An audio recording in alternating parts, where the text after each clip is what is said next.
Salvete, Magister salutum discipulis suis dicit. In this episode, I will be going over future active participles, future active infinitives, and future passive infinitives. Join me.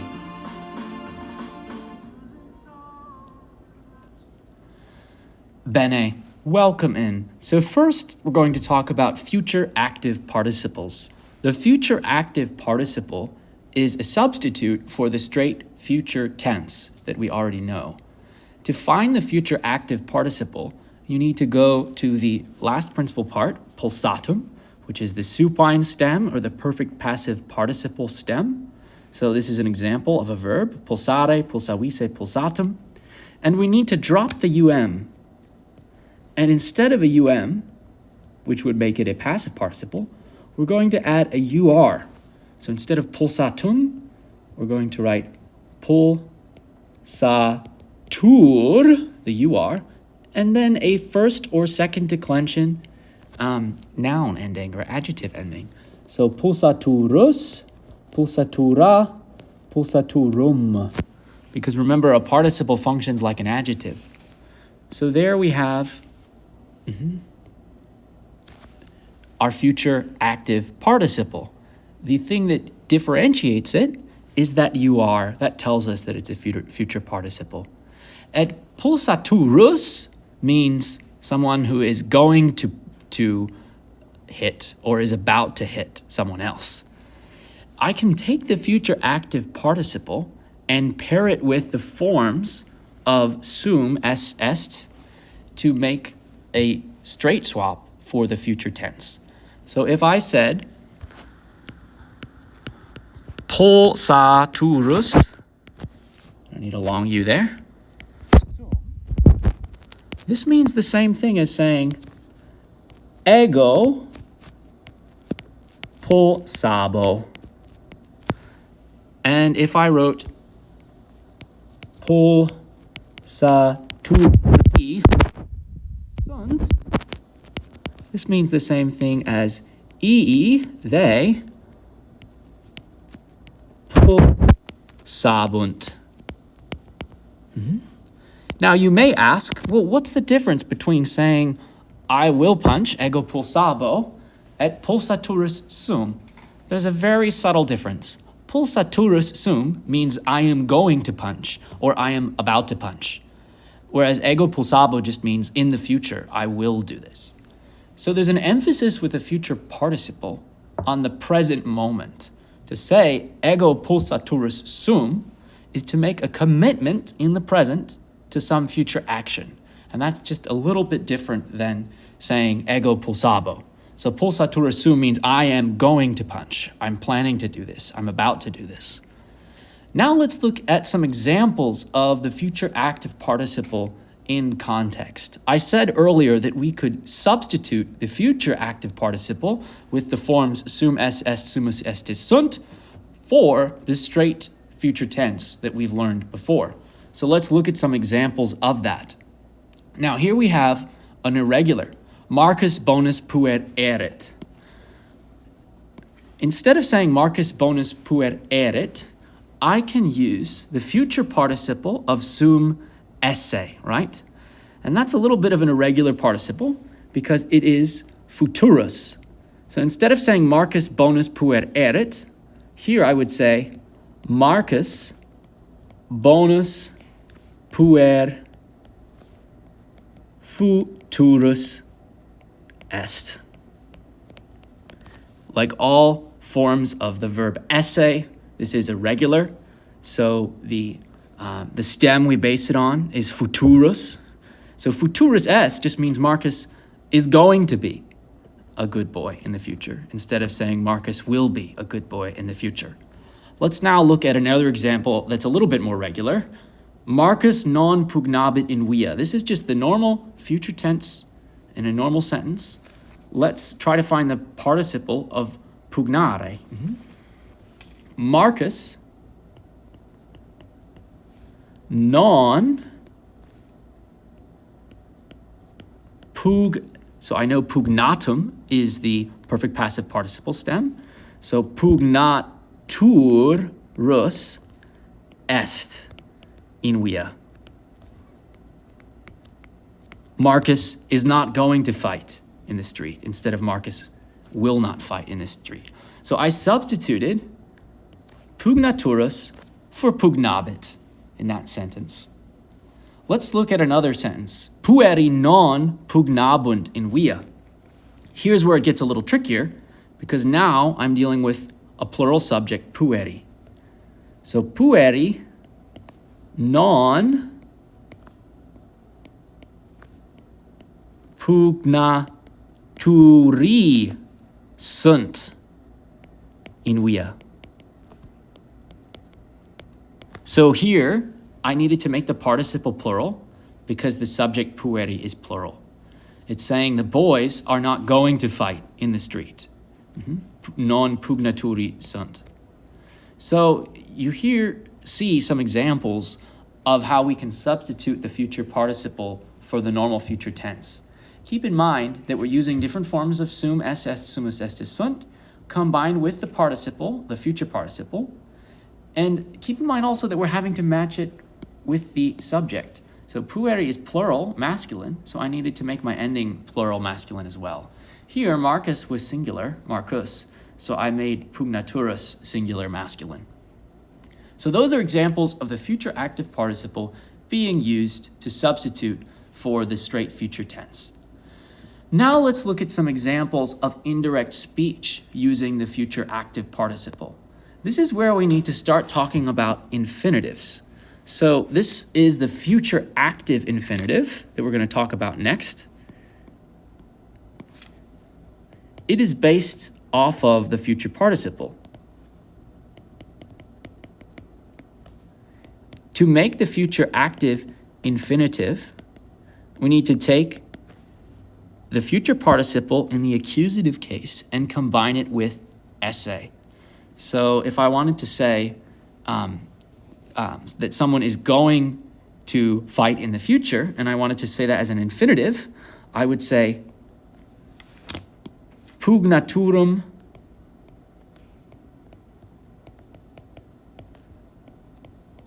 esse.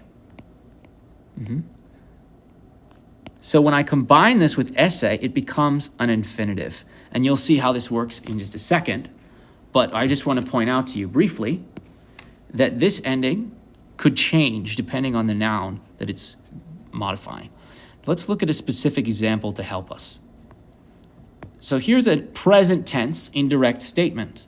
Julius non putat Marcum bonum puerum esse. Julius does not think Marcus to be a good boy. Well, what if I wanted to make this indirect statement apply to the future? So in English, Julius does not think that Marcus will be a good boy in the future. Not only that he isn't a good boy in the present, but that he won't be in the future.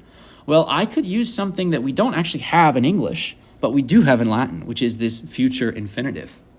So I would say, Julius non putat Marcum bonum puerum, and here's where we need the infinitive, and I'm going to remember what the future participle was for est, and remember if we think back, that was irregular, it was futurus, right? So I want to use that, but I need to make it match puerum. So Julius non putat Marcum bonum puerum futurum esse. This means Julius does not think that Marcus is going to be a good boy in the future. So this is a little tricky again because we have the irregular form, futurum. Let's look at another example. Julius putat Marcum pugnare in via. Julius thinks that Marcus is fighting in the street. If I wanted to reframe that as future, I would say Julius putat Marcum, and then I need my future participle of pugnare, pugnaturum, and then I need the infinitive form of esse, so pugnaturum esse in via. So here again we have pugnaturum esse. That is our future active infinitive, the combination of esse and pugnaturum. Julius does not think that Marcus, or he thinks that Marcus is going to fight in the street. Now, what about when we have a plural noun? So look at this next sentence. Julius putat pueros pugnare in via. Here, I need to make sure that my participle, even though it's in the accusative, is going to match pueros. So I'm going to write Julius putat pueros pugnaturos esse in via.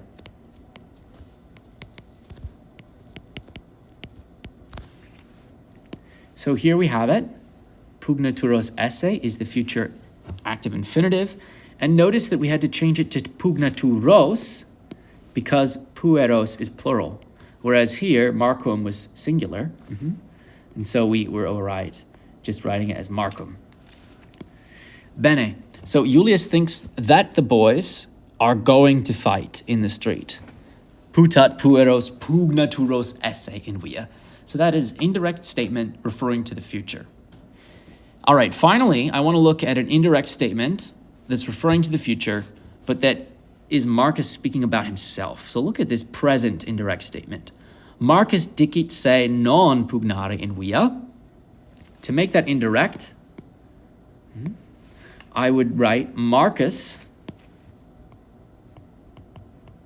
dicit se, he says himself, non pugnaturum esse in via. Here, pugnaturum is actually matching se, which is himself, and it's in the accusative. Marcus says that he himself is not going to fight again in the street, which we probably know is not true.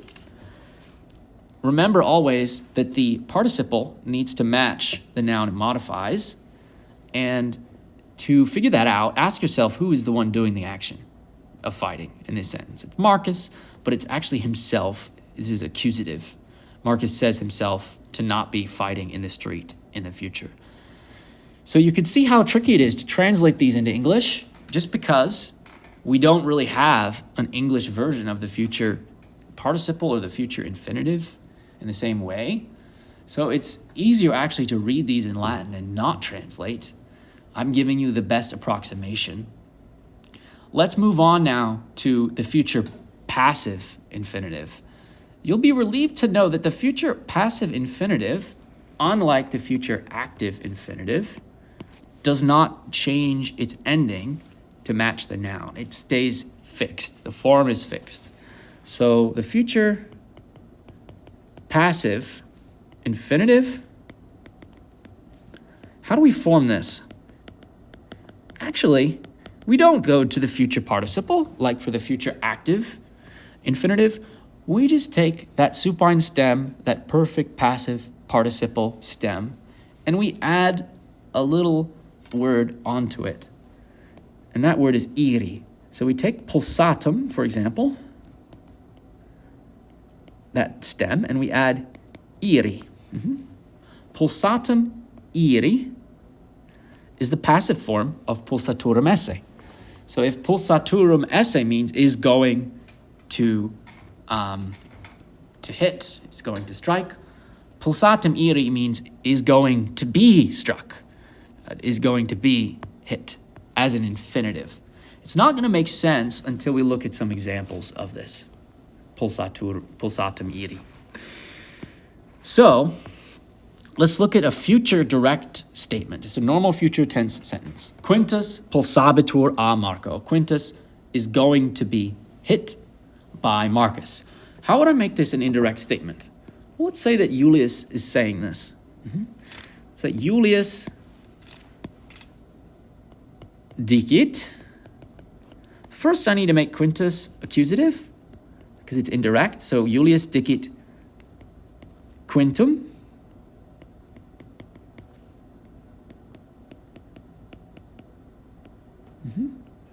Then I need my future passive infinitive. Dicit quintum pulsatum iri a Marco. And this would translate as Julius says that Quintus is going to be hit by Marcus. But again, remember we use infinitives for indirect statements in Latin. So pulsatum iri. That's my future passive infinitive. Let's look at another example, this time with a plural subject. Pueri pulsabuntur a Marco. The boys will be struck by Marcus. So here, if Julius is relaying this, he's saying this, Julius dicit pueros, plural, pulsatum iri a Marco. Okay. So here, pulsatum iri, is the same infinitive. It's the same form. And you might be wondering, well, doesn't the os need to match the so shouldn't the be os there? But actually, no. As I've said earlier, the future passive infinitive keeps the same form. It stays fixed. So you can just put that form in of the stem, the perfect passive participle stem, pulsatum plus iri, and that, as one unit, makes the future passive infinitive, and it doesn't change its form to match the noun. And that's unlike the future active infinitive, where the participle does need to match in its ending the noun that it goes with. So that is one nice thing about the future passive infinitive, is that the form stays the same. So there we have it. Think of the future active participle as its own separate entity, and then we have the future active infinitive and the future passive infinitive, and those are used in indirect speech, indirect statements. So that is a brief overview of the future participle and the future infinitives. Please let me know if you have questions, and I'd be happy to go over it with you again. Thank you so much, and have a happy studying. Walete.